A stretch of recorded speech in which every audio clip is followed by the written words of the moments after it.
incredibly cool show in the mornings called the AM Report here on Haps. I'm guessing you go out to Facebook and you go out to all those others as well. Wow, look at that. She just popped in magically. What's up, Davcat? How are you? Hey.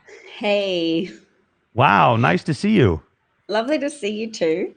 Wow, what a collection. Anna, Alex, and Rev. Yeah. Hey. Yeah. Good to see you. It's wait, did you see last Thursday, Alex? Did you see Davcat and I? I can't remember who came by. No, yeah. Oh yeah, you would have remembered because it was like awesome. I mean, because Davcat was there, not because I was there. But the Davcat and I know each other from Periscope. I must have interviewed her like 2 years ago when literally like 6 people were watching me, and within 2 years, at least 8 people eventually watched me. But so we met, and Davcat is just an amazing, like I'm telling you, the best political mind that I've ever known, and she's just a wonderful and lovely person. And we had a show tomorrow night, which is called what? Davcat? What did we call it? Davcat and the Rev? Davcat and the Revolution. And the Revolution, yes. Work in progress. Davcat. Wait. Who clicked on? Oh, did you do that, Davcat? No, I did it. Sorry, because I wanted to follow her, so I pressed on her name and I did it. Yes, you are a director, so you know you. Yeah, that's. I didn't know actually, that. I'm so sorry. I'm so sorry. Fine. Actually, both of you, all 3 of you, if you want, say hello in the chat. Just Alex knows how to do it. Just unclick the box down there. Say hello if you're all on desktop. Say hello in the chat. That way, people can follow you easily by clicking on you. So say hi there. Alex did it. Davcat did it. There we go. Hey, let it be. That's the other thing. Hey, PK Bublets. Yeah, let's go back through these things here. This is going to move rapid fire. So what we're going to do tonight, it's called I was going to pretend it was a game, but I would, if anybody has a friend, how do you get in here? Hang on. Oh my gosh, Alex, has it been 21 minutes since message this time? I fail. I'm going to have to text you if you're still not here. Wow, 21 minutes went fast. John's here. So, hang on. Scroll back. Okay. Wow. All right. Yeah, that's what you got to do is you got to remember to maintain the comments. So we're going to do something where if you know anybody that you think would be really cool to come talk to us tonight, send them an invite, send them an invitation to Haps. You know, let's just bring up anybody we want to. And Dav, I'm going to let you introduce yourself. Again, I'm going to jump away for a second and try and get hold of Alex Sims and get her up here because I'd love for you all to meet her. And I will see you guys and gals folks in a second. All right. We'll see how this goes. I'm Davcat. I've been broadcasting to Periscope for 3 years. The precipitating factor for me to broadcast was the Trump administration, but also the audacity in me thinking I could broadcast was that the first video I ever made got passed around the internet a little bit. So 500,000 people saw me shed one single solitary tear, recounting the story of my family's experience with authoritarianism, which is that my grandmother was 16 at the time and survived by escaping from a train carriage that was on its way to the camps at Belzec.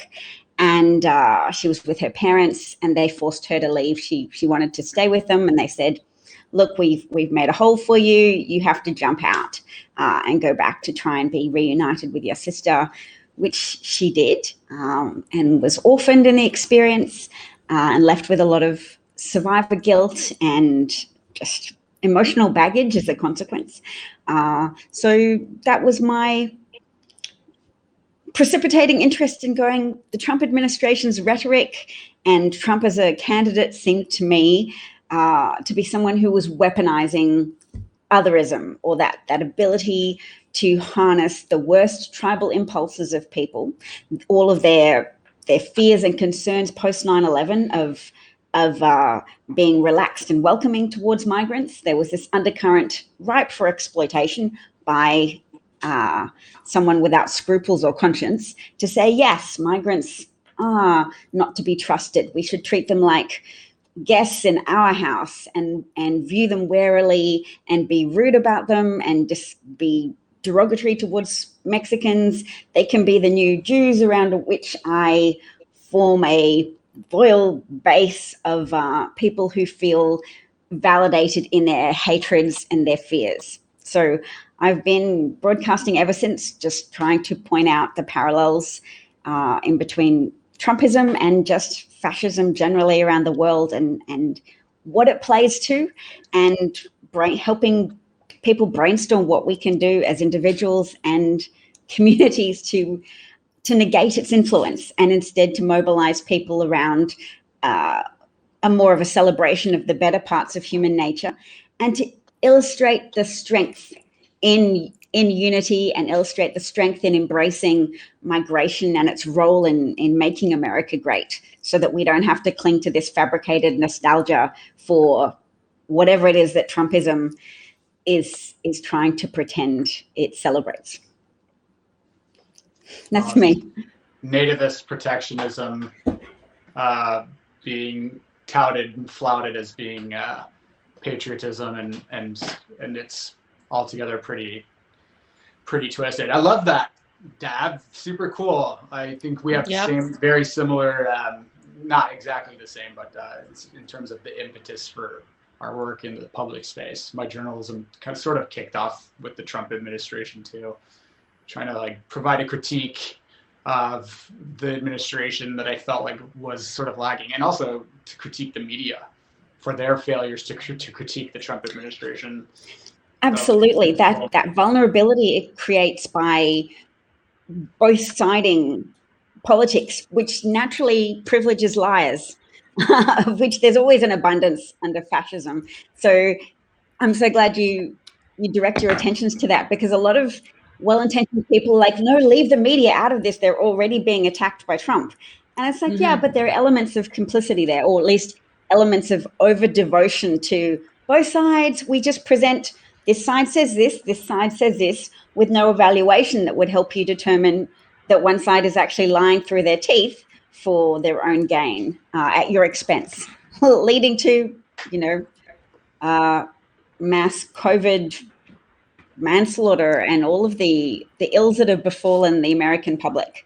So I think there's a lot of potential distress to be harnessed now on the part of Americans who've been wronged, who've lost loved ones, whose lives are still at risk even now because of, say, Trump-led Republican governors wanting to rehabilitate their own image by pretending that COVID's not a problem still.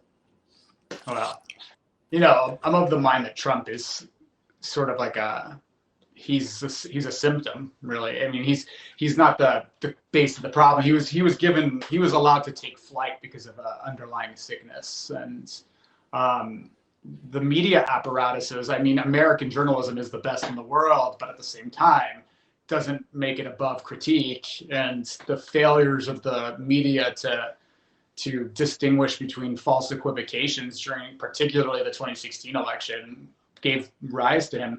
Trump got $1 billion of free media coverage because he is a master of stretching our already existing systems to their breaking point, whether it's democracy, whether it's the media. And he knew that if he's bombastic, if he goes on the attack all the time, these ridiculous attacks, that he's going to get more media coverage. So the media covered him breathlessly, and they got hard at work trying to portray the difference between Trump and Clinton in 2016. It should have been, they were treating it like the difference between Pepsi and Coke, when it was really, Pepsi and sewer water. And they treated it as the same, as if they were natural counterbalance. That both sides false equivalence that ultimately elevates Trump by putting him as if he's worthy to be on a platform with Clinton, whereas he was a clear and present threat to American democracy always. Have you seen the Vanity Fair article that outs Trump as having had a copy of Hitler's collected speeches in his bedside cabinet? Because Ivana Trump put that in her first divorce, or in her divorce documents from him. And then a journalist for Vanity Fair in 1990 went to Trump and said, "Oh, did your cousin give you that book of Hitler's speeches?" And he was like, "Oh, no, who told you that?" "No, it was my Jewish friend, Marty Davis from Paramount." And so she went to Marty Davis, who was like, "Well, I'm not Jewish, but yeah, I gave him the book. I thought he would find it interesting. And it's like, wow, so Trump, Orange Hitler, Tomato. periodically was reading from a book of speeches, so practicing the bombastic, everybody, you're great, and let's unite against all of these enemies. You know, the fire hose of fascism, where you just, Anna looks warmer now. She does. Did you Oh my have God, to get I was a jumper? so cold. Yeah, I'm sorry. I was feeling so cold. You know, it's like in LA, it's probably 72. You know, you're No. Today it's really cold today. Like we read like really 50, cold? What is 55. For It's me, like, to oh me, my God. 50, 55 is cold. How would I survive wearing my shorts and flip-flops and no jacket at 55 degrees? It would feel so warm. Well, not quite. But yeah, I love that. That's good. You look great too, Anna. That's a nice looking jacket. So anyway, back to it, guys. Sorry. Yeah, I'm in the tropics, so don't mind me. It's not like I've got the air conditioning pumped up. I just live in this climate. Oh, wow. I'm in Chicago. Wow. Okay. I'm moving to Boston, so let me enjoy it while I can. We managed to get visas a while ago, but we've been putting it off because America's got some things that it's going through, and we were just hoping that the Biden administration would be able to clear some of that up before we bring our family over. And yeah, it's such a setback. Therefore, personally to me, that the Republican governors are doing this to various states in America, because with COVID, I've heard people use the analogy before that it's like peeing in a pool. You can't just go, oh, they're just peeing in the pool at that end. It's not going to affect me. It's going to affect everybody. If those Republican governors are going to insist that people pee in the pool in Texas, in Mississippi, in Florida, yeah, everybody's at greater risk of getting COVID before herd immunity's reached a protective level for everyone. Well, I mean, I don't understand. No, I do. Never mind. The governor of Texas tells people. Greg Abbott. Yes, Greg Abbott tells people that, you know, it's okay to be 100% open. You don't have to wear a mask. Like that, Mr. President, has to be some violation of law that I know you maybe don't want to run around and arrest a governor, but maybe you need to, because that's just beyond the pale. We are at the most critical time in the coronavirus era, and a governor of a state has gone rogue, is trying to at least commit manslaughter among his people because of something that happened a couple of weeks ago with the power outages and problems. I don't know what he's trying to distract or what he's trying to do or what he's trying to accomplish, but it's criminal.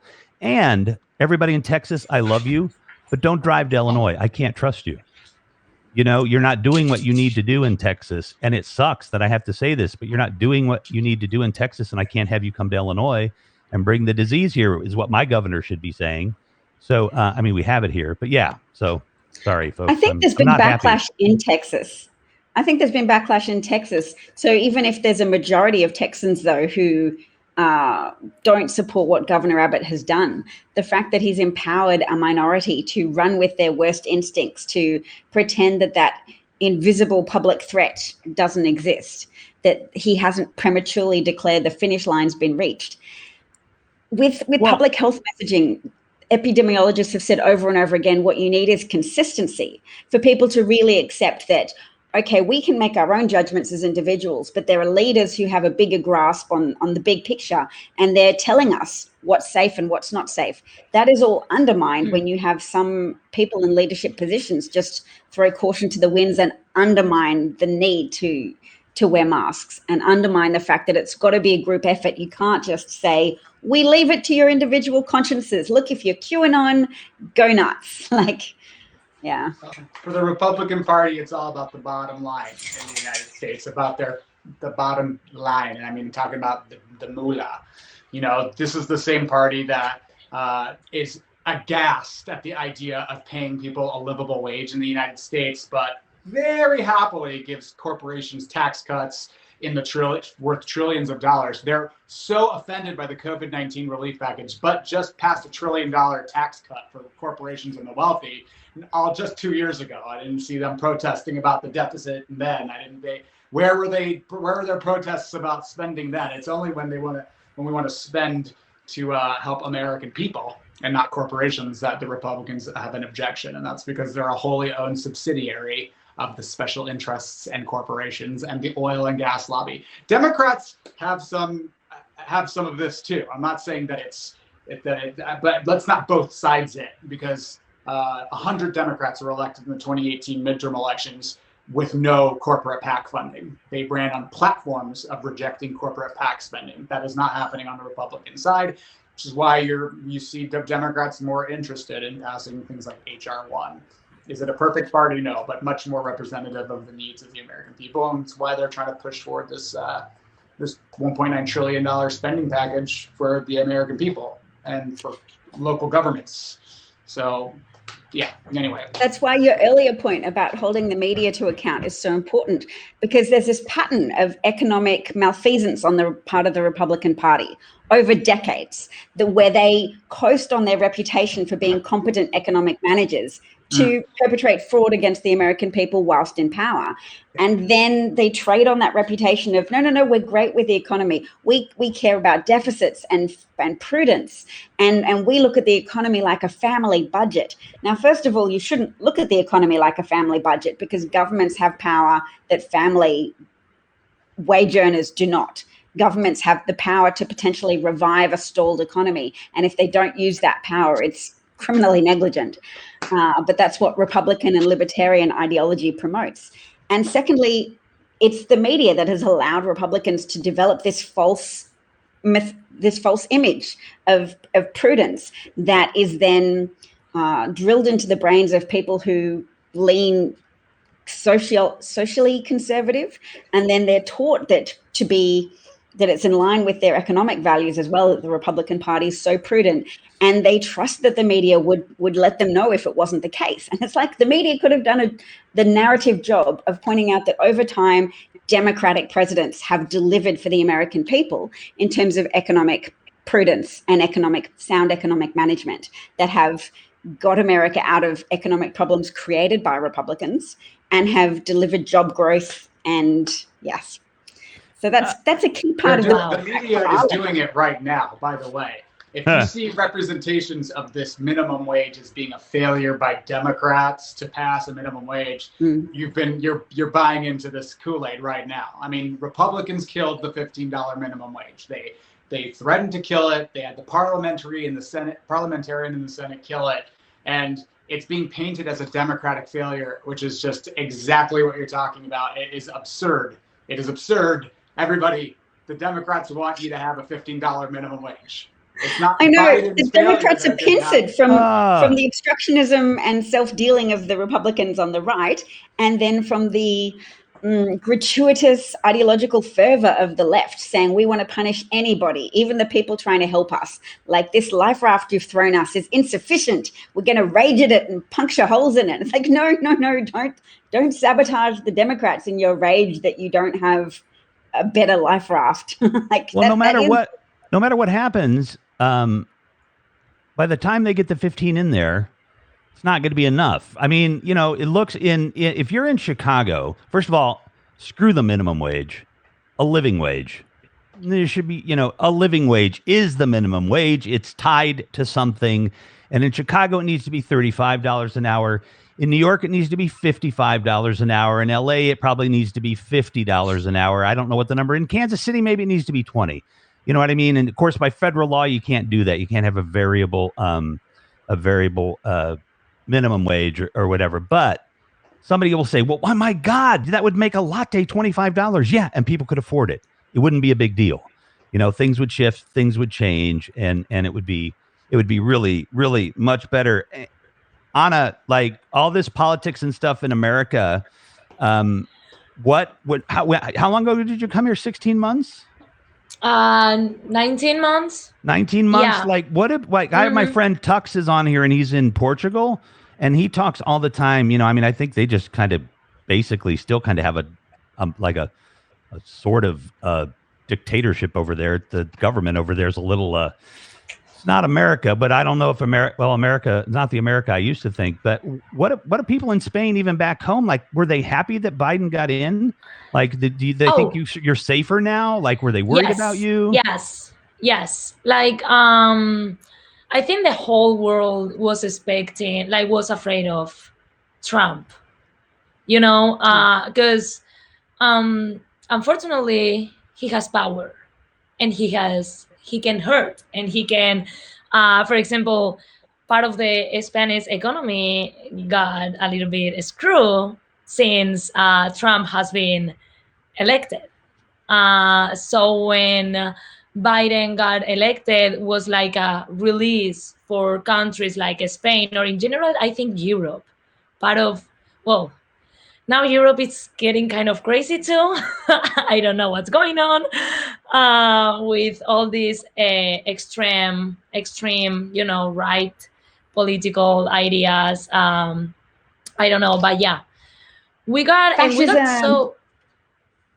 Yes. Oh my God, we don't know what's going on there. So for Spain, like, the fact of Trump being elected again, it was like, oh my God, that is gonna grow, like, that is gonna make grow the fascism in Europe even more. What is crazy, because after all the history that Europe has been through, the Holocaust, everything, it's like, what is going on with you? Like, how? Like, I'm not talking that the Holocaust was 3 centuries ago. It was barely, you know what I mean? Like, it's just crazy that this is going on. Even if a majority of people remember the Holocaust, fascism is contagious through the internet because it's a bad idea that makes people feel empowered. So even if you get a noisy subset of the population that's fascist, the noisier they are, the more they start to feel justified, and the more they. Let me jump in 1 second, ladies. Sorry, Alex, you got it. Are you coming back, or you got to go, man? I gotta hop off here in a bit. Okay. Yeah. Just when you're ready to go, just say goodbye. Stop us and say goodbye, and please come back soon, anytime. Yeah. Like, it was awesome to meet you. Nice to meeting you. Nice to meet you guys all. And Rev, great show. Dav, Anna, Eleanor, and stage manager. What's stage manager's name? Eleanor. That's Eleanor. She's the TD technical director. Yeah. Well, there you go. Eleanor, thank you guys. And I think he means Brenda from Denver, and Michelle Alexander. Everybody in the comments, you guys are all, I love seeing, these are some of the AM Report viewers, and they chime in and watch every day. So come check me out weekday mornings. I do my AM Report, 10, 15 minutes. I should have Dab on to dive in deeper on politics. And it's just good to see you all, and thanks for having me. I'm going to hop off now. Great to see you, man. As always, have a great one. I welcome that invitation. Woo! Bye. All right, guys. Have a good one. You too, man. You too. Wow, there he goes. Awesome. Holy cow. Chris, Michelle, let's pay some bills. Hey, badges. Hey, Chris. Did I say that already? Scroll back. I know Jane Cerami's here. Hey, Jane. It looks like Alex Sims is still here. Joy is here. Who else is here? It's so hard to scroll back. You know what? If you're here, Phil is here. If you're here, say hi in the chat right now. Seriously. I want to know how many people are here. If you never, ever, ever, ever comment, and you're being protected by the U.S. government in the Federal Witness Protection Program, then don't comment. I want you to be safe. But otherwise, say hello. All right, say hello. We'd like to know who's here and how are you, and what are you doing? Everyone. So everybody say hello. And while we're doing that, look at that. See people saying hi. There we go. Get it going. Get it going. Hello from Johnstown. Look at that. Hey, Sheldon. Hey, Bo. Yeah, people say hello. If you're not on Haps, hey, Alexandra, Alex, Sims. If you are not on Haps, definitely not here. I'm on here. Definitely to Haps. Use Anna's invite link or DavCat's invite link, and then they will be able to help you. And they're both new to the platform, but they'll be able to help you become a broadcaster. And if you do that 4 weeks in a row, and there's a couple of other little rules, you can get $25 and they can get $25. So it's actually really cool, and it gets you onto a really cool platform. Even if you just want to be a viewer, get $25. Use their invite codes. Go to their profiles. Follow them. Get $25. You got to go in That's for super just cool. Yeah, you just have to go on for a few minutes, 4 times or 1 time in 4 weeks. And hey, $25 is $25 these days. It'll, go buy a pack of cigarettes in Chicago and give you $5 back. I think cigarettes are something $20 here. It's crazy. Great interview. Thank you, Chris. So just before we jump back into the conversation, there's 2 things on this platform that if you are a creator, you're a musician, you're a journalist, you're a commentator, you're an artist, and you can reward those folks like Chris just has, and and you can get your own song too, like Let It Be had one. It was already written when they come in. Let it be. That's easy because, so if you want a song, let me know.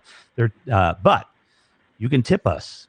You can tip us because for whatever reason you want, but I would think you tip us because you think it's a great interview, or there's what is the Llama Stay Award? There's all kinds of awards that you're going to give to people. And it's nice to get the money, the coins, it's cool and everything. But really, it's just you saying, hey, we appreciate you and we appreciate what you're doing. There are hundreds, thousands of people that work their butts off every day to do their program on this platform. And every single one of them would be grateful for a tip or 2. Every single one of them that can get a sponsor. And that's the second level of the way that you can get some revenue on here. And the tip revenue, that's just to say thank you, and it can help pay the bills a little bit for coffee or that kind of stuff maybe for you every month. I don't know, maybe you'll be a superstar and you can buy a mansion with it, but it's just a little way to get a little extra. But if you're serious about broadcasting on Haps, then there's a path that you can go through, and it's not incredibly difficult, that you can go through and become what's called a VIP. And a VIP gives you access to, and I do sound like a commercial because I'm trying to sound like a commercial because I want you to join us. Because you're so cool. Thank you, Anna. So so you can get sponsored. So if you go to my sponsor page, because DavCat and Anna aren't there yet, but we're going to get them there. You can sponsor me. You can sponsor me for $5 a month, $10 a month, $15 a month, whatever you want to do. I want to get 10 $5 sponsors every week. Right now, that's my goal. I need 9 more. So it'd be really, really awesome if 3 people could give me a $5 sponsorship tonight and set me on the path to get that goal. To be frank, I work. Yeah, thank you. I work my butt off to bring interesting people, to the program, and it actually takes a lot of hours of my time. I think last week I worked about 30 hours to do stuff for here, and I'm playing you background music for your ad, Rev. Oh, thank you. Look at that. I love it. My brother wrote it. Oh, wow. He's a musician and composer. So wait, awesome. Really? Oh my God. That sounds so cool. Where's he at? he's in Australia. Oh my gosh. Hey, Phil, it's on my profile page. How do you get to my profile page? Hold on. Wow. Like, would he come talk to us? Yeah, he might do that. He's a musician. They need Exactly the profile, don't they? I hadn't thought of asking him to do that, but I'll put it to him. Please do. Any evening when it's, like on a Monday, Wednesday, or Friday, that's the big interview. That's where we interview cool people, and my, like Anna and you, and my goal is, to bring people to this platform and let people discover who they are. So I love listening to that music. Well, we got to get that.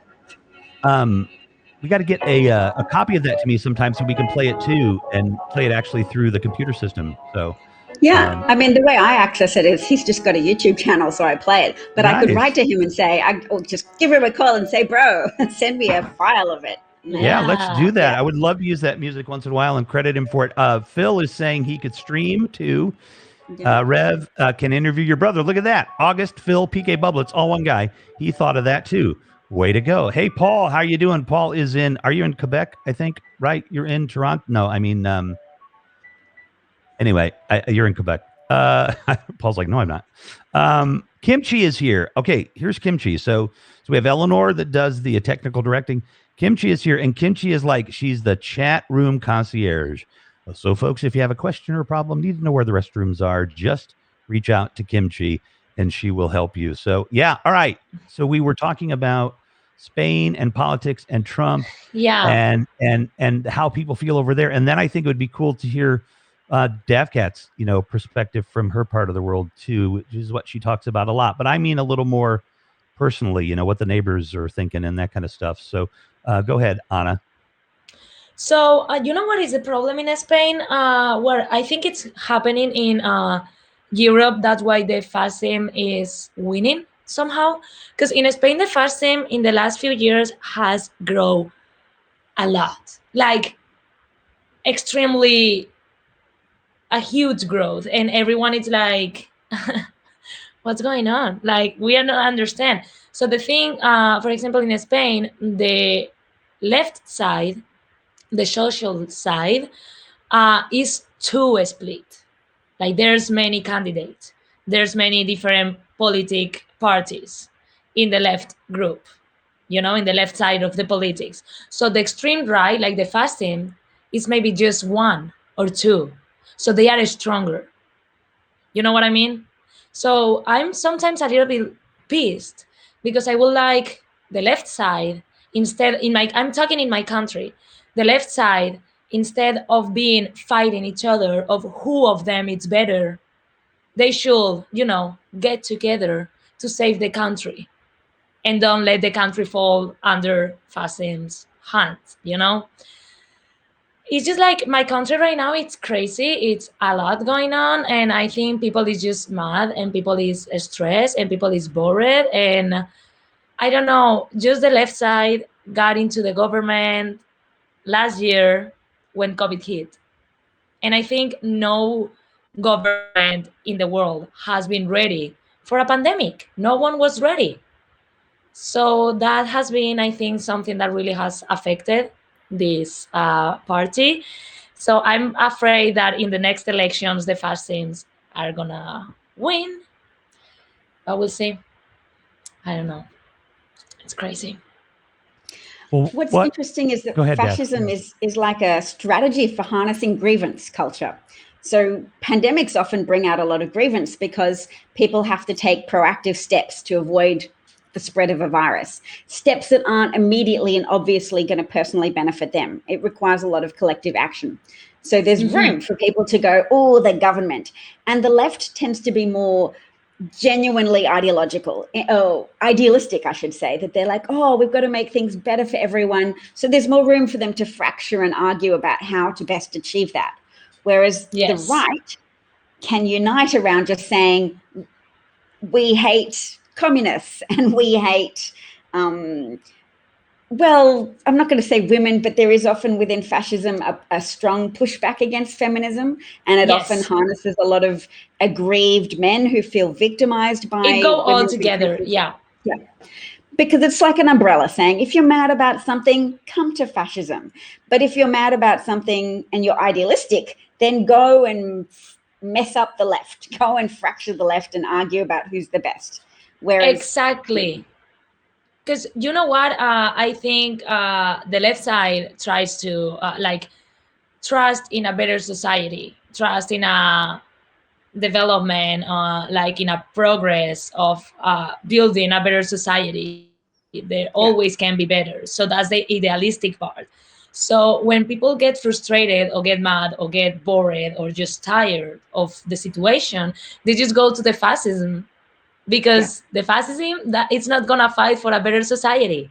They are gonna do this and this and this and this. So when you that happens daily, when you are frustrated, you want easy things. Yeah. So they fascism they know how to sell it. They know how to sell it. And you know what is the biggest problem, in my opinion, at least in Spain? People, it's not informed. Like, people doesn't get information. People, like young people, just follow the crews, but no one really knows what is going on. No one really knows why they like one side of the other side. There's a few people that really it's into politics. So I think we need more information, and we need to be worried about it. Like, it's on us to go on internet or get books and any kind of search that you can do to get information, to build your base, and what are you gonna go for to develop you know. immunity against bad faith actors peddling disinformation that will rot your brain, because Exactly. it's rotting people's brains in America, and it's contagious. There's groups of pro-Trump supporters now all over the world who marched in outrage that he lost the election, that he decisively lost the election, and yet people in Tokyo were marching. But Finland is one European country that has apparently done an incredible job of inoculating young people against disinformation, because in all parts of the curriculum in Finland schools, in Finnish schools, I should say, they are training people to see how statistics can be used manipulatively and how people can pretend to be in line with your values, but secretly just have a highly developed cover story while they rip you off. And that's integrated into all the different subjects, which I think is fantastic. And I hope other leaders adopt that instead of just going, how can we best push disinformation and brainwashing on our population? Yes, I think Finland, they are centuries ahead of the rest of the world in everything, in education, in politics, in society. Like, it's just, I think we should look more up to them to kind of get that inspiration or idea of how a good country can work. Hey, hang on a second, because I want to curate the chat again real quick, and let's see here. Where are they? Bob Kramer. You know what, Bob? I can relate to this.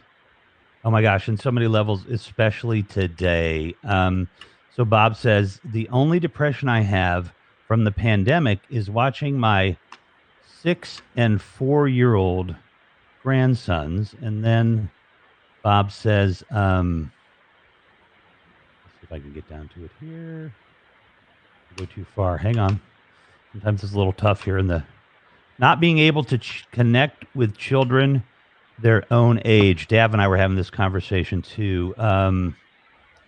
So my little guy is, all of our kids are sweet and lovely, but I mean, you know, he's always been a well-behaved, awesome young man, and he's kind of starting to revert back a couple of years. His maturity level is going down, and you know, we're having issues with discipline and things, you know, that we didn't have before.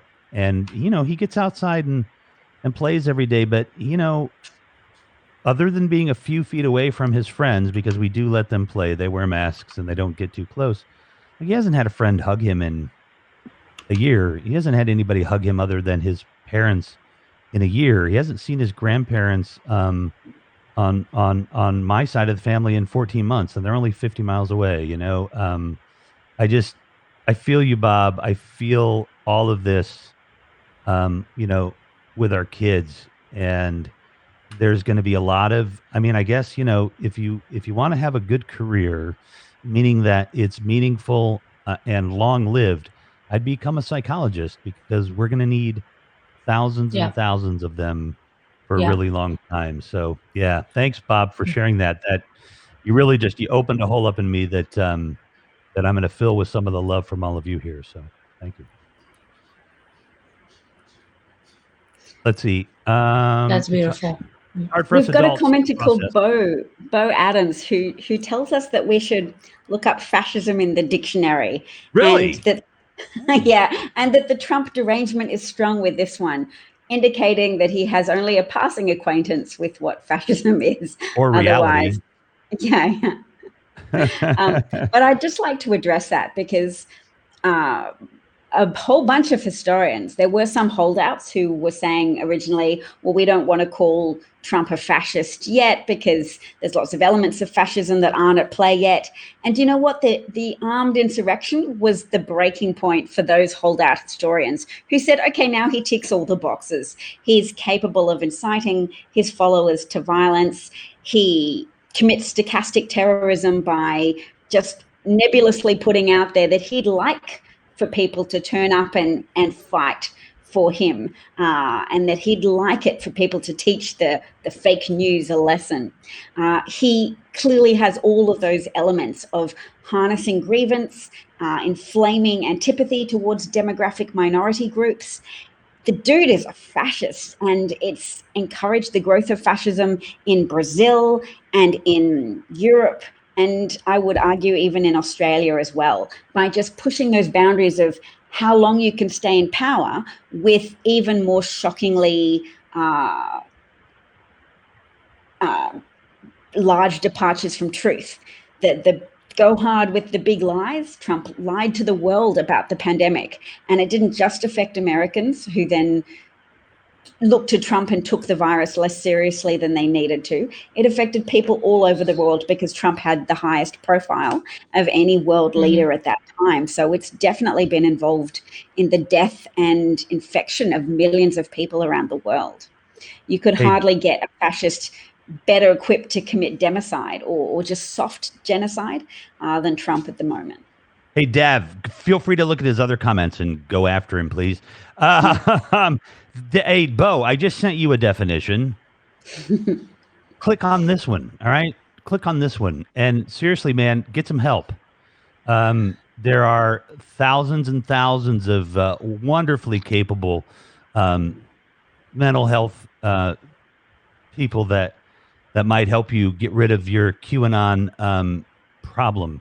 I'm not making. I'm sorry. I'm not making light of mental health. I have bipolar. I have ADHD, and I shouldn't do that. You know, I'm not trying to make light of mental health. But it's a mental health crisis. The amygdala of conservatives is different than the amygdala of liberals, and I'm not, saying, whether one's right or wrong, but the ones that are scared of everything, that have the swollen amygdalas, that have to have 4 guns for every person in their household, that are afraid of their own shadow, that cannot take change, that can't see someone that looks different from them, and are being, made through evolution to stereotype them and to be afraid of them, to overcome that fear and reach out and say hello. Yeah, that's on the right. That's not on the left. So, seriously, Bo, look some shit up. Bo's bringing up a popular misconception amongst conservatives. Obviously, Tucker Carlson, that little mini Trump fascist himself, circulated it too. Biden didn't call Trump xenophobic for banning travel from China. Biden wrote an op-ed in USA Today on January the 26th saying more action needed to be taken to take the pandemic seriously. What Biden was responding to was a Trump tweet in which he called COVID-19 the China virus, which is a strategy for inciting and inflaming violence against Asian Americans. So Trump is playing a role in pushing all of those violent, disposed people over the edge so that they just start to randomly attack people on the street of Asian appearance. People from Korea have been killed and attacked and beaten. People from China, people from all over the world have been attacked by disgruntled, emotionally conditioned Americans who've been conditioned to hate and to run with their violent impulses because of that kind of hatred pushed by Trump. So Biden did respond to a Trump tweet using the term China virus, and he called that xenophobic. I mean, Trump was mentioning his travel ban in the same tweet, so there was opportunity for them to exploit that as a tool to leverage misconceptions about Biden, but Biden didn't refer to the travel ban as xenophobic. He has clarified that he was targeting Trump's language choices, whereby he was falsely conflating the virus with China, as if you can just somehow be antagonistic towards China and that's your public health solution to a pandemic. It's never going to fix anything. Succumbing to that xenophobic impulse to say, let's link China and the virus so inextricably that we forget to respond at a medical level and we only respond with racism and hatred. Racism and hatred has misdirected your efforts, dude. Another bit of, sleight of hand that Trump supporters like to do is what Bo's saying. I'm not a Trumper. I'm not a Republican. I just read, watch, and research. Whatever, dude. You can lie to me, but lying to yourself, I think, is the big problem. Nationalism, a disease. We're gonna rant on Trump a lot, for forever. And let's do this real quick. There we go. Deb. Anna's just charging her computer. She's getting the no charger problem. for her laptop. Yeah, no problem. Let's I have to show her that she can take herself out too. You can do that too. So, yes, please. You know how? Yeah, I took you out. Now you're going to put yourself back in, Anna. This is the sausage being made, folks. This is how it works. So you're going to click on your box there. Okay. Yep. And I'm gonna click on your. There we go. There you go. Yeah, look at that. Oh no, I did. No, that's okay. It happens. Don't worry about it. I do it all the time. That's why I pay Eleanor the big bucks. How you take something out? Someone something out. Click on me. Click on me. Click on me. I take you out. Yeah, I'm sorry. One click. There we go. Wow, what a much better picture. It looks so much I bring you back. better.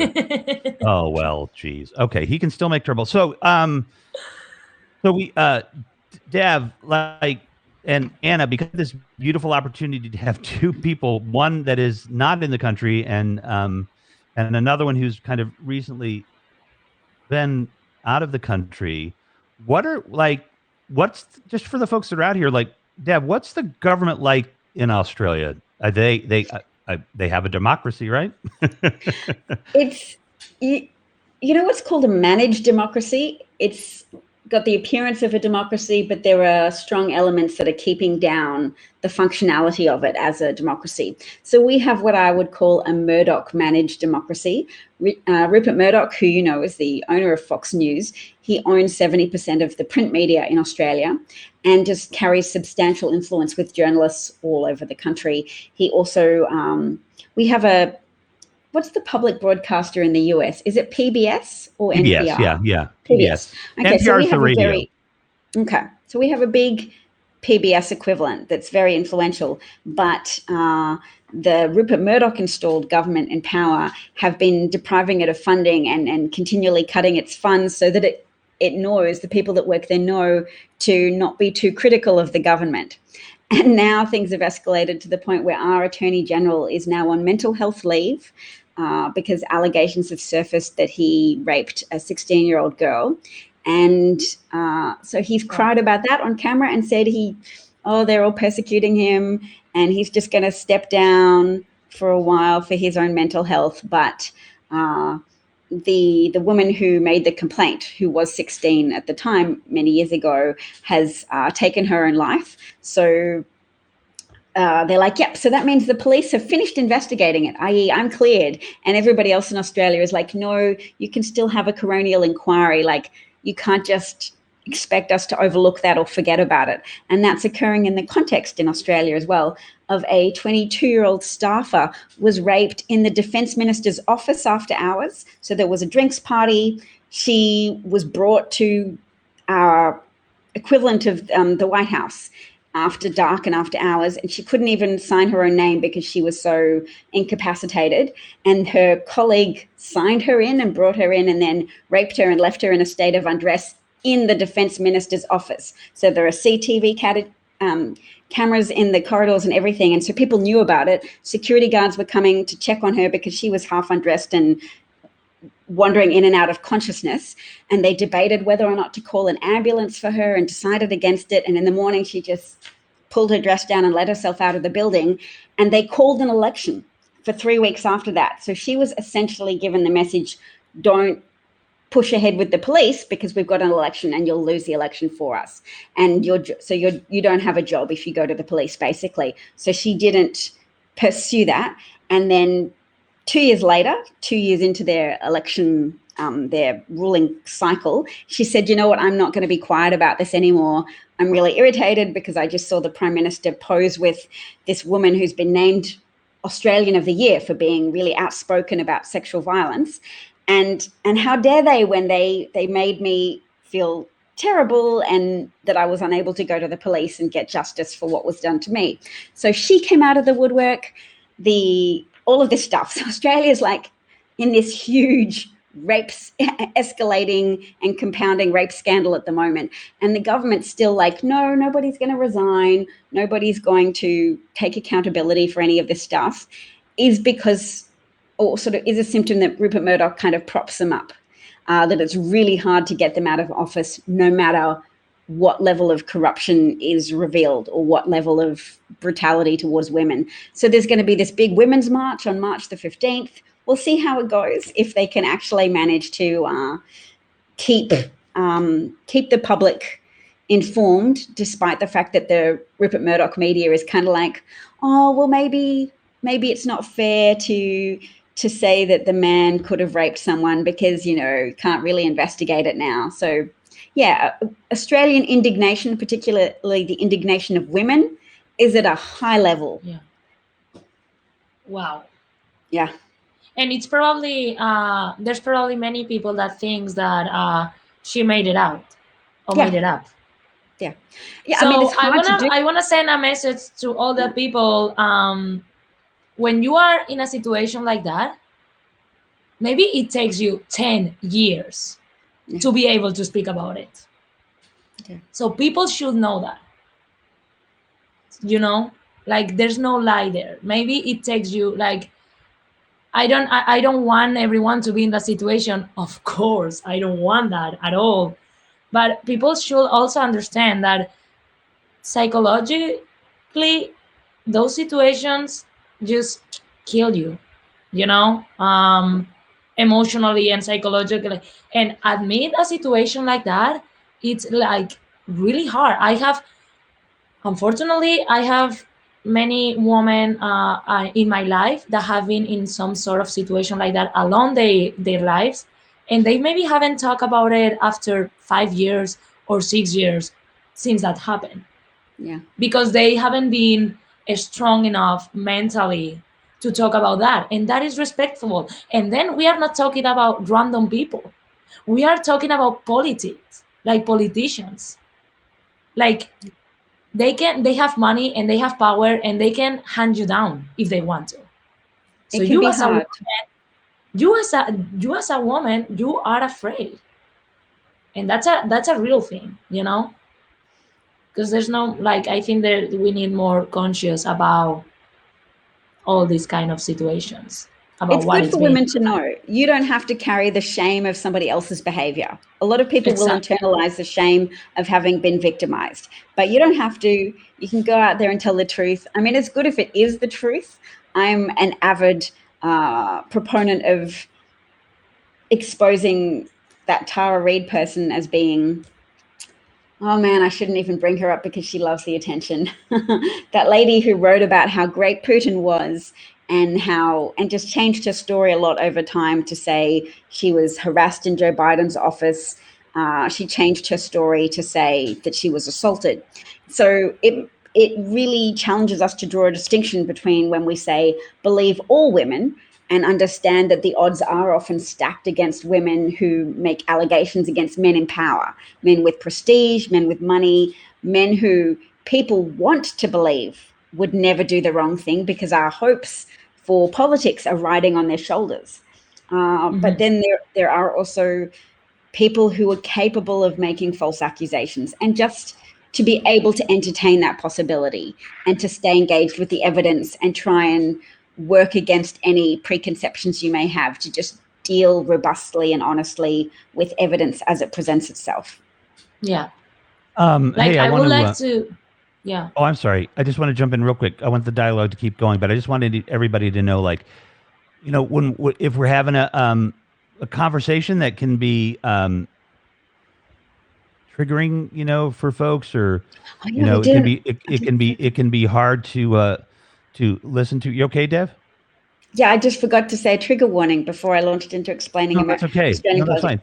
Yeah, that's fine. I just want you to know that we're sending you a lot of love, and you can, if you're in the United States, you're in Canada, you can text 741-741.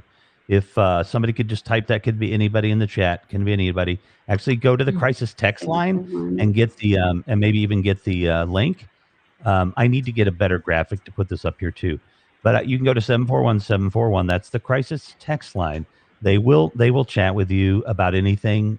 If you're slightly depressed, if you're having suicidal thoughts and issues, just you can text them. Same thing with the National Suicide Hotline. It doesn't matter if you're just a little depressed, but you need to talk to somebody. They will be happy to talk to you. So, as I said, I know some of this stuff can be a little difficult, but we need to get through these challenging conversations, because honestly, you guys are tearing me apart like all of this stuff does, and it needs to be spoken about. So, yeah, I'm my apologies for jumping in there, but go ahead, Ana. Thanks, no, Dev. what I was going to say that's so right, and again, it takes time to be able to talk about those things. Like, in my experience, if it took me probably months, 5 months, that's nothing. That's nothing. But still, it takes you time. Like, it's not easy at all to talk about it. It's not easy at all to admit it. I don't know why. That's the hardest part, to admit that you have been in that situation somehow, because that's another thing. There's different levels of abuse. But any kind of abuse, it's abuse. It can fuck you up. Sorry for the expression, but it can happen. So I think people need to know more these kind of stories, to be more conscious about the real thing that sometimes happen, unfortunately. And I think Eleanor say that it took me. You want to talk about it? I don't want to trigger anyone, so I guess maybe you just mute it for like 2 minutes. Yeah. But yeah, I was 14 when I was first raped, and at the time, I actually thought it was love. Like, I was a kid that was out there, and I felt like nobody loved me, no one accepted me, no one wanted to be around me. Everybody was just giving up on me, and this person was significantly older than I was. But I thought they cared about me, and it took years to figure out that that's not what love is. That's not how love feels or is treated or anything. So first I had to come to terms with that.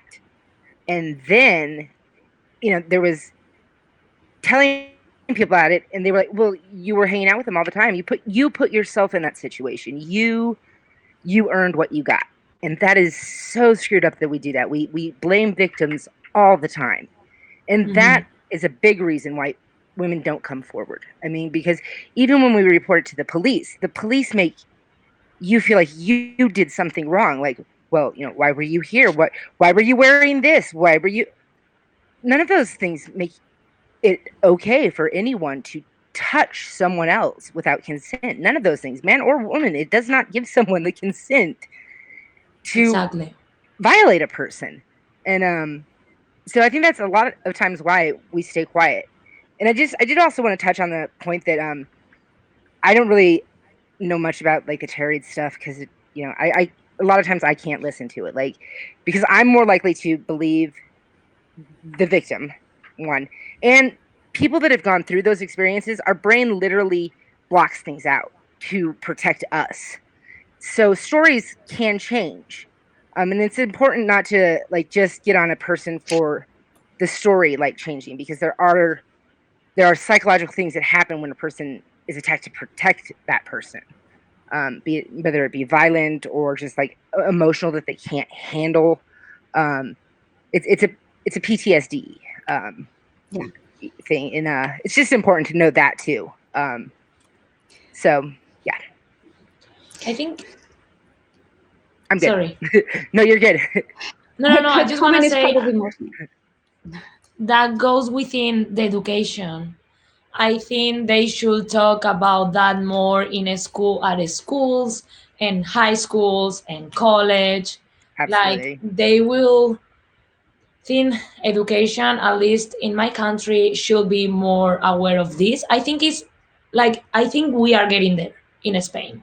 I think the education is evolving and it's changing, but I think it's like we need to have more speech, more people going to school and telling them their own stories and their own experiences.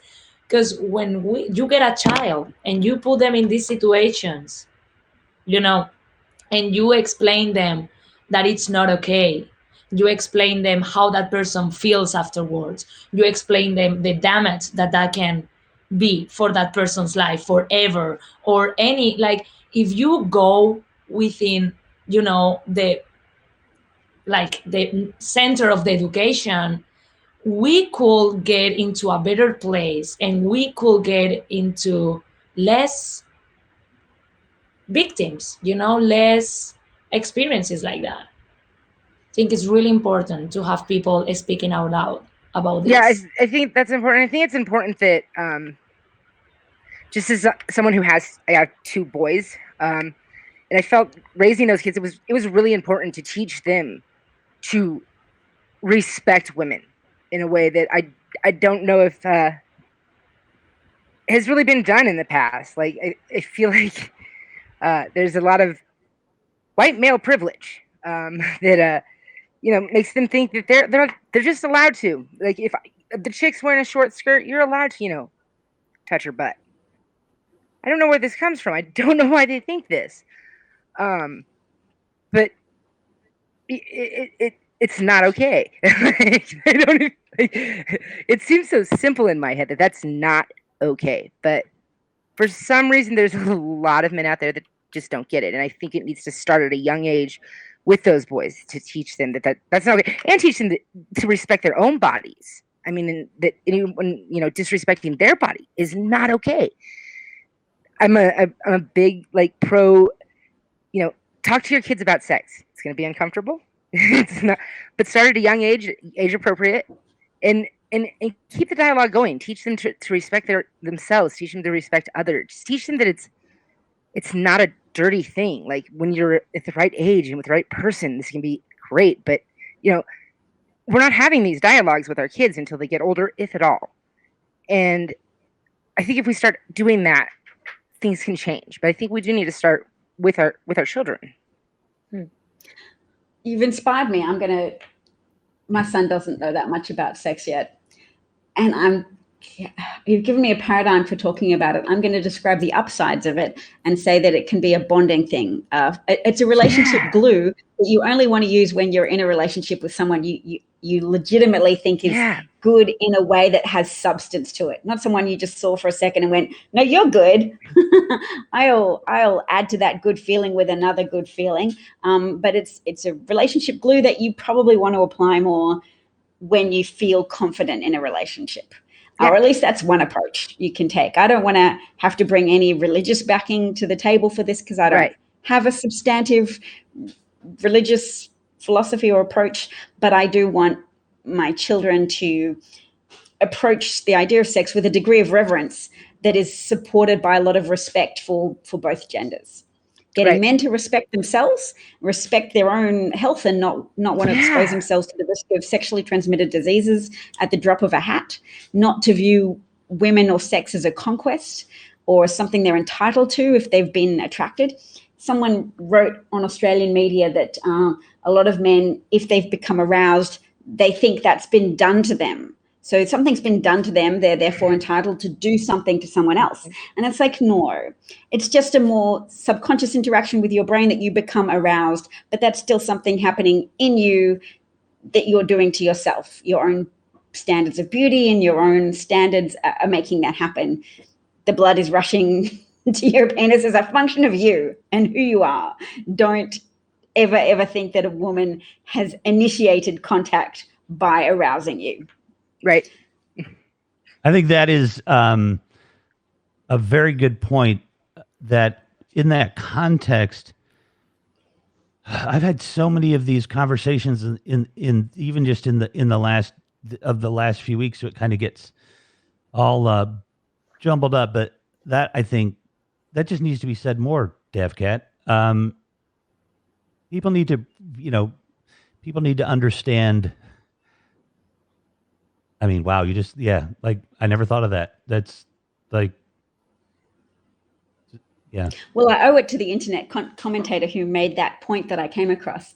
But I do think it's something we could expand on, because we say talk about it, but there are certain conversations that perpetuate rape culture, in that when we talk about what women need to do to keep themselves safe, that can sound like common sense. But rapists can hear those conversations as well, and they can take that as permission to rape. If they go, okay, everybody's just focused on what the woman should or should not do, nobody focuses on whether we should or shouldn't rape, therefore we can rape with impunity, knowing that the bulk of societal condemnation may rest on the shoulders of the woman, or that they will take enough of that blame to take the focus away from what we've done. So that if it's a gray area, if it's date rape, something where people might make an argument that it wasn't really rape, or it wasn't a stranger leaping out from behind a bush with a knife, therefore it's not rape. There's a lot of work that activists are doing to say, no, let's be more inclusive and acknowledge that imposing your will on somebody else, coercively or violently, is a method of gratifying yourself at someone else's expense. Which is why you need things to be consensual. Not coercively consensual, not like, yeah, you're doing it because I threatened to send nude pictures of you to all your friends at school, but because you genuinely want to participate in some kind of relationship, whether it be a very transient relationship of one night or something more substantial. I think that makes me think that the kind of the middle-aged cisgendered white male, like telling my story here. I don't want to interject in this space that I shouldn't, but it really made me think about something that happened to me when I was like about 16, and I worked at this Pizza Hut restaurant, and there was one of the assistant managers, and somebody was saying out there, I think, about people being handsy and all of those kind of things. And I've thought about this, but it wasn't that. When I would get between the dishwashing station and back in this little tight area, she would always somehow conveniently find her way there and get pinned between us, and just, it was clearly obvious what she was doing, and it just made me feel incredibly uncomfortable, and definitely knew I couldn't say anything to anybody. And I can't even imagine what it would be for somebody beyond that, because that made me, right now I feel horrible just thinking about it. And it was, I was 16. So I think, it can happen to anybody, and yeah. So anyway. And I actually think it's important, as you being a white cis male, that you and those that have had things like that speak out about it, because it happens to men too. It's not just happening to women. And I think it's even harder for men to come out and talk about it, because their friends are like, well, she's, why didn't you do anything? Like, you get it from the guys that, well, why didn't you? And then, you'll get it from women. Well, oh, you're just whatever. You'll get dismissed by people. Yeah. And it's important. Like, and I thank you for speaking out. Like, you put yourself in a very vulnerable position. And I am very thankful that you were able to talk about it. Like, so interject when you need to. Thanks, Eleanor. It's so good, because one automatic response to people overgeneralizing is to sometimes overgeneralize in return. And it's not okay to overgeneralize about men and make them always the instigators or always the aggressors, because men can also be victims. And we don't need to perpetrate injustice. It doesn't remedy injustice to perpetrate injustices of a different nature. So, yeah, kudos to any man with the strength to speak out, knowing that there's a social stigma sometimes that other men or even women might stigmatize you and say that that's weak, or of course all men are randy and would like to get sex at every opportunity. When we perpetuate that stereotype, we're not just warning women, we're also condemning men to internalizing that idea about their own selves. We're poisoning their own concepts of themselves, and we don't want to participate in that. There's all these decisions for us to make collectively as a society about what ideas we give power to. When we focus just on what women wear, or put any focus on what women have worn, we give power to rapists. Somebody pointed out, rapists just take what they want. They don't care about what people think. They do, because rapists can sense what social consequences might arise from their actions. They make a guess. So when we give them a pass to guess that we'll probably be all confused about whether or not a date rapist is to blame, or a woman in a Pizza Hut who sexually harasses a 16-year-old is to blame, because we go, oh no, but men are all horn dogs, so it's okay to harass them regardless of what age. When they feel like they have that pass, it makes it more likely that they'll act out on their worst impulses. So we always want to try and withdraw those passes, or make it clear that we're not offering them. Yeah. And also probably goes, sorry. Oh, go ahead. I think when we are growing up, I'm not talking anymore about education or family, like your parents or whoever are you growing up with. I think in general in the society, we need to hear more about self-love and self-care. Because when you learn that, when you know what is that, you're gonna kind of, still you're not gonna know all the boundaries, but you're gonna know more about where is the limit, because you are so aware about who you are and your worth and your self-love and your self-care. So I think it's really important to also like feed the kids from the very, like from when they are really young, about teach them about self-respect, self-love, exactly, and self-respect, and boundaries on themselves, and about boundaries, because even me, like in my experience here in the US, I found my self-love, and I'm proud of saying it out loud, and my self-care, and I learned how to take care of, like, always we keep learning, right? But I found what self-love is, and still there's sometimes that I don't know where the boundaries are.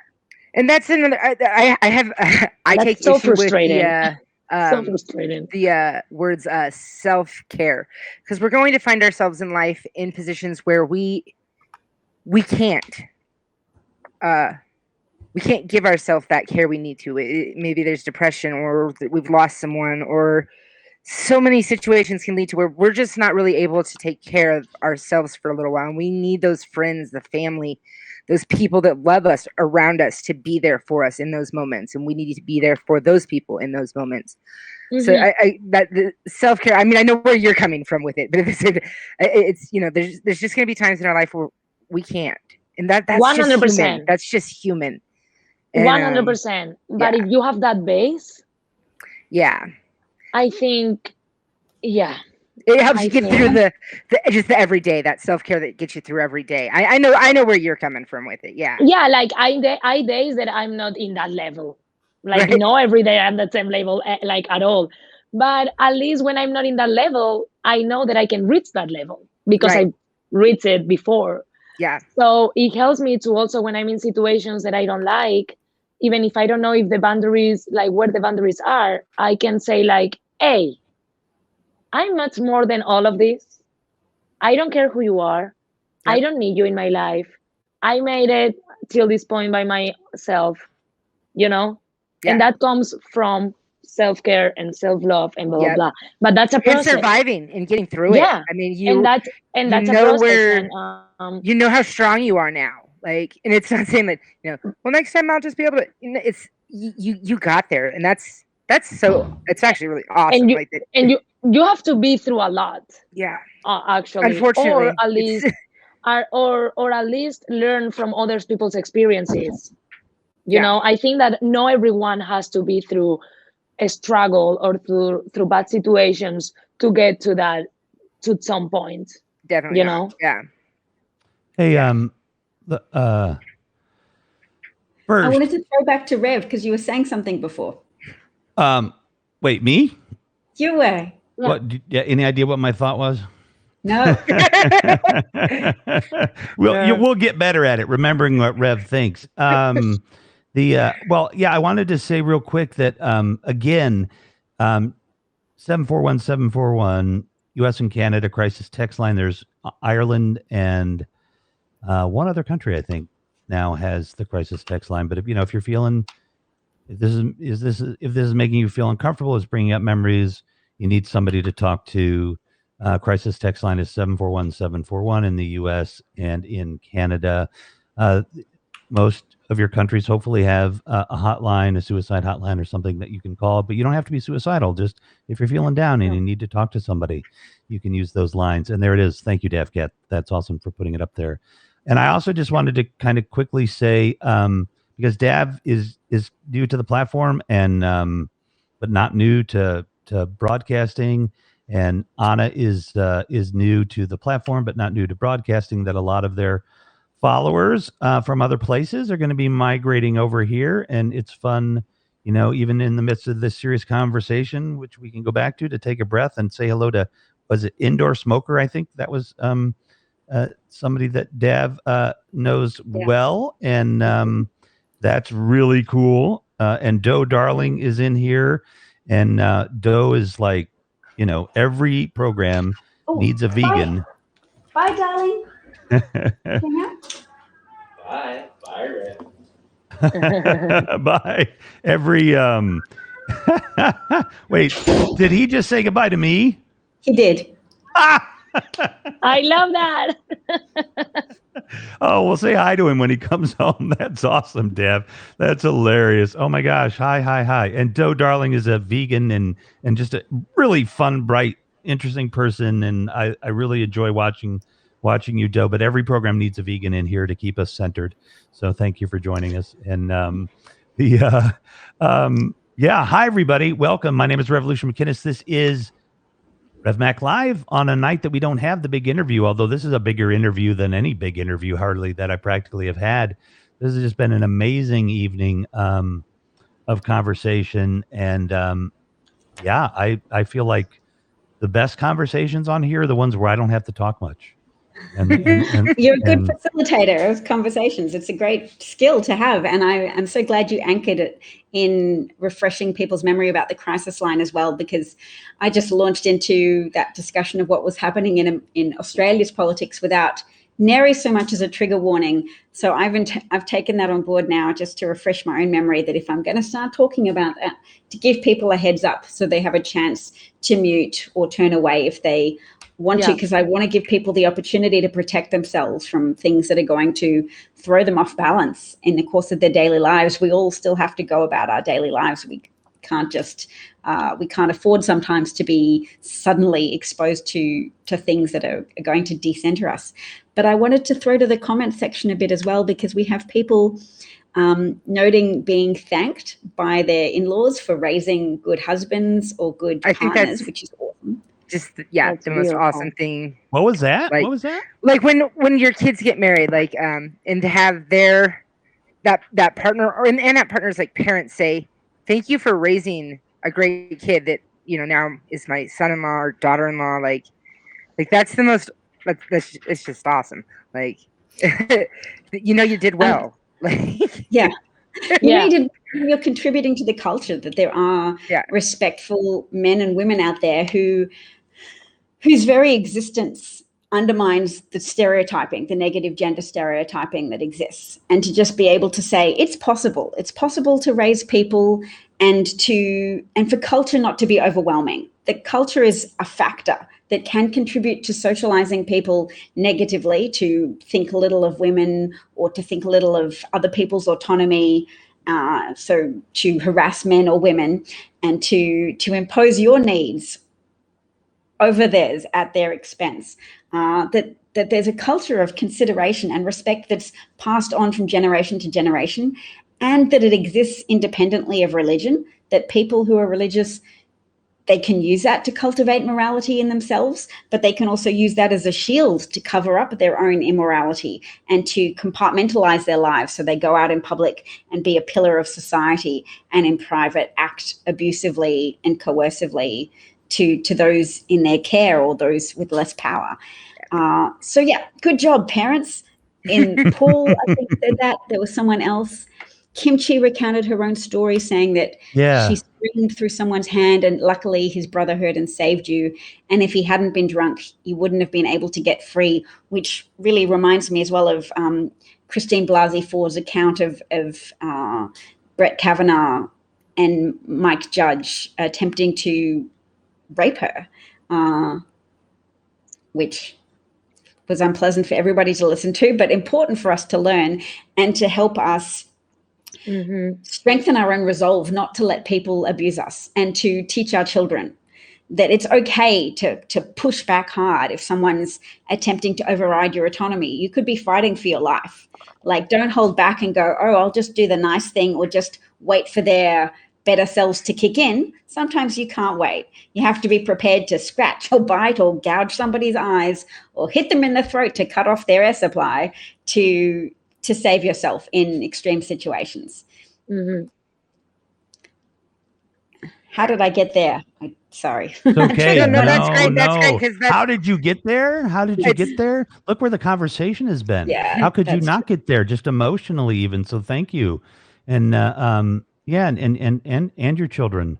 My God, I mean, we have to live in a world where we have to do so many things to keep, to help to keep our kids strong. So yeah, thank you for sharing that. What would you say to yourself if you were to go back over your 16-year-old self's shoulder? Is there anything, and I don't want to trigger a process of victim blaming for yourself, because you were 16 and you didn't have the culture we have now, where we are more open about exposing people who've done the wrong thing. Before, it was more like, oh, somebody's doing the wrong thing, I'll just keep quiet because it'll embarrass me, it'll embarrass them, or it's just not appropriate to speak out. We have the opportunity now to run with that ball and say, in that situation. Do you feel as a man you have that opportunity too, though? I wonder, like, because I wonder, like, for men, if they feel they can, even now, like, because as a woman, I don't really feel like I would be safe coming out a lot of times. Like, I think about it. And I think to call out somebody. Yeah, it's rough, and I think it'd be even hard. I don't know. I have to ask you, Rev. Like, do you feel like men can come out still? I mean, like it's interesting because we'll come back to that in a little bit because what DevCat. So the first thing you said, in my mind, if I could go back and be 16 empowered with this knowledge. Which, of course, even if I went back with all the knowledge I had right now, I still think, and I'm just trying to think, I didn't have to have that job. You know what I mean? I mean, I was 16 and it was just extra money, and, it was to go out with friends or pay for parts for my Mustang or whatever. So it wasn't like my family was depending on me for that job. So I think I hope I would be able to call it out, say, in the moment, and say that it was wrong and just quit, but I don't, I am, as you can tell, I don't have problems speaking up. I don't have issues around that, but it is really hitting me hard, and it's fine, because I know when I get depressed, it physically manifests as a feeling in my chest, and so I've got this physical manifestation of this event now in my chest. It doesn't quite feel like being depressed. It just feels like deeply sad, and I really don't know, Dev, what I would do armed with the knowledge that it was happening, because at the end of the day, it was, she had power over me, and I didn't have any of those tools. So yeah, but I would hope I would have speak up, and I hope a young person today can speak up. But if they need that job to feed their family, I don't know how they could, There's lots of power imbalances that still exist. It's not just the culture, but there are people who, by virtue of their position as a dependent, as a wage earner, as somebody with dependence, there's no guarantee that anybody can speak up, even if they do have a relatively new cultural awareness of what's okay or what's not okay for people to do to each other. I'm just imagining that everybody wants to have their pretty woman moment. Do you know in the movie where she comes back and she's just been belittled by sales assistants previously, and she comes back and she's been gowned and outfitted with lots of money, and she comes back and shakes her bags and says, "You work on commission, don't you? Big mistake." And I wonder if it would be healing for people who've been through disempowering situations to just reimagine it, but in this instance go just pretending things were different, and I could come back and say, "You did this to me," or "You harassed me. Big mistake." big, huge. It'd be nice if there were actual repercussions to those actions. Bye, Be nice Vanita. if- Good to see you. You know, I like that. I like that. I don't want to come back and be like, now I can, like, you know, be an asshole to you. I don't want to stoop to that kind of level. I just want there to be the right amount of punishment for their wronged actions. Like, you know, You don't want to be vengeful. You want to be Right. that purposive deterrence thing where you go, I want this to not have to happen to other people. So I want you to experience some consequences that show other people around you this is not okay, and that tell you don't continue with this pattern of behavior. Don't abuse more people. yeah, that tell me There's that a consequence. that is pattern, that behavior is incorrect. You know, like I'm right in setting those boundaries. I'm right in saying, you know, it's not okay that this person, you know, did this action, and then, you know, society follows through and says it's not okay that people act like this. It doesn't happen like that a lot. If it ever even makes it to a court, very little is done to rapists. It's like 5 years, a slap on the wrist, and don't do it again. Yeah, it's great. Let's take a quick little stop here and let Marcia. I'm not going to read I'm not going to read it, but everybody can read it. You guys should read her. Yeah. And I just, you know, that would be awesome to go back and kick some ass. I'm just sending you lots of love and appreciate that you were so willing, Marcia, to share that with us. Yeah. So, Thank you. thank you. I watched an Avengers movie last night in which the Robert Downey Jr. character had a conference at MIT in which he was reimagining a circumstance from his past, in which, as a young person, his parents left to go to the airport, and he says goodbye to them and that he loves them.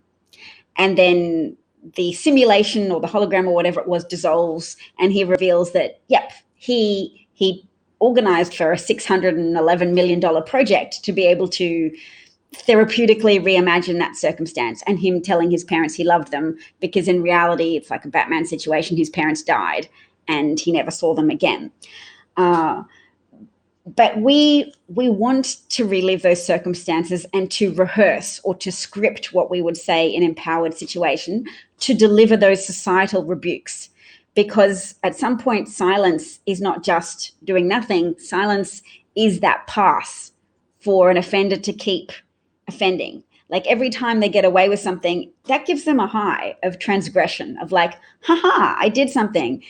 I know it's kind of wrong, but I got away with it. Therefore, it's right for me and I can do it again. And the very fact of getting away with something becomes a compounding inducement to do it some more. Right. So victims always struggle with that, particularly if they've kept silent to protect themselves. They struggle not only with internalizing the shame of it, of was I at fault, but they internalize the shame of all that repressed energy and anger that's actually a human psychological mechanism of justice to say, I want to participate in stopping it. I want to participate in calling it out publicly so that nobody else is harmed in the same way I was harmed. And the fact that just now as a society, we're beginning to create avenues for people to use that energy productively, to free themselves from at least some element of that. When you have energy that you want to use, but you don't, it often does get turned inwards. And so for people with historical trauma, I think it would be helpful to go back and imagine what you've done just as a release of that energy, of the fact that some small part of you, or even a large part, has probably always wanted to campaign for justice, has always wanted to go back and interfere and say, don't do it again. You hurt me, you made me uncomfortable, you gratified yourself at my expense.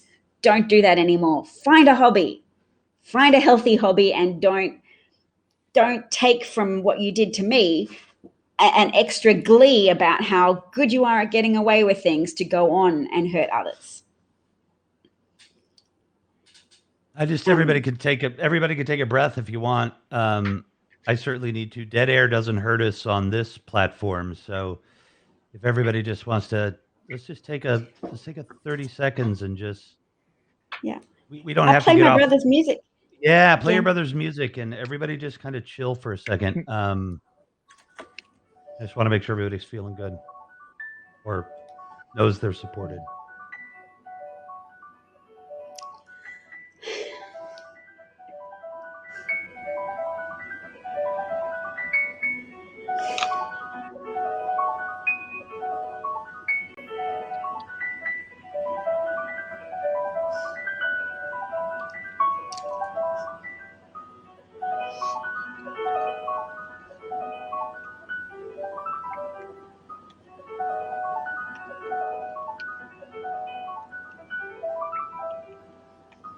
It feels like a dream sequence.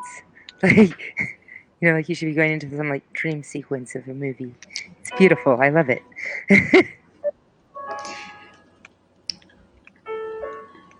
I'm thinking about the people I want to shake my fist at. And going, hey, look, there's some energy there that I could free up by acknowledging that I would like to be part of a movement that tells them no. I found my most strength just in talking with other kids that had kind of been in situations like I was in. Because I turned to drug use.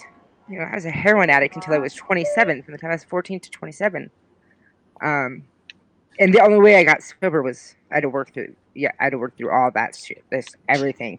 And when you're using, you're in situations where it's just not good. Other bad things happen, not just like sex. You're in situations where bad things happen when you're doing drugs, and that's your life. Your risks are higher, and so you have to deal with all that trauma too. And but it was the only way I could get sober, and I couldn't really go back and put my fist to people, and like one dude had killed himself, so I kind of felt like I got justice. But I find I get the most help from helping others like me. I find I get to change things by helping those that are there too, because I didn't really feel like I had anybody either at the time. Like, it's a lonely spot. It's just, but being there is where I'm getting my justice, where I'm getting my moving forward. You're being their somebody. Yeah. So you use your energy for good. Yeah, trying. Yeah. I wanted to tell you that I think it's so brave what you did tonight. It's not easy at all. No. So I'm gonna I'm telling you, thank you so much, because I think you can inspire and you can help many people with just a feel that you shared. And I think it's really important. And I know how hard is that. So for my side, I'm so grateful. And I think you're really I think you're so brave. So thank you so much. Thank you. Thank you. Well, I want to say that it's 11 o'clock. Dav, what time is it where you are? Because it's it's lunch. But Yeah, I'll get off. Yeah, so we're almost. Well, we're all gonna jump. We're gonna go, I think. So, I'm gonna see you tomorrow, and I'm so excited. I want to make sure everybody knows, if you're watching this on the replay, that that Dav and I will be on tomorrow night at 10 p.m. Central, 10 p.m. Eastern, 9 p.m. Central, 7 p.m. Pacific, and I believe 5 a.m. GMT. So so come see us tomorrow. And Ana, I hope you keep coming back. I hope we can have these 100%. round table I'm gonna start my own discussions. show. Yeah, So, excellent. Well, we'll be there for you too, obviously. And thank you. and Eleanor, as always, I love you tremendously. If anybody wants to stay on a second or two afterwards for a quick debrief, we can do that. If you just feel like you need to jump out because you need to, then just jump out too. But I always like to do a quick little 2-minute debrief. And thank you, Renee. Thank you, Charles. Thank you, Sweet Thank Pea. you, everyone. Thank you, Frank. Yeah, Paul. Hold on, let me get my information posted up here. Okay. Just before you did it. And indoor smokers, thank you. Hope we see you tomorrow. Joy, thank you. Sweet Pea, thank you. If you're in the room, say hi, please, so I can thank you real quick as we're rolling out of here. Remember, you can keep the dialogue going in the comments. you can keep the dialogue going in the comments once we end the show, and you can always do that. And if you need to talk to somebody, 741-741, crisis text line in the U.S. and Canada. Reach out to someone at a suicide hotline or something if you need it. That was just an unbelievably. This is why I do this, so we can have these kind of dialogues. I mean, I'm so privileged to be able to sit here in front of this microphone and speak to all of you amazing people and all of you amazing folks out there. And watch it on the replay, Frank. It was really good. And you guys go ahead and say your goodbyes to your little outs, and we'll head out. So, bye, Sheldon. Bye, Indoor Smokers. Bye, Bob. So missed you. Actually, Bob was there before, weren't you? Was it you, Bob, or was it Paul talking about being a carpenter and being harassed by women? I did not see. I'm just going to scroll back. I just want to say bye and thanks to everybody that got involved in the conversation in the comments and everybody that shared, things they had gone through. It does take a lot. It's not easy, even just to write it down in the comments. It's not easy, and I appreciate all of you for sharing those things.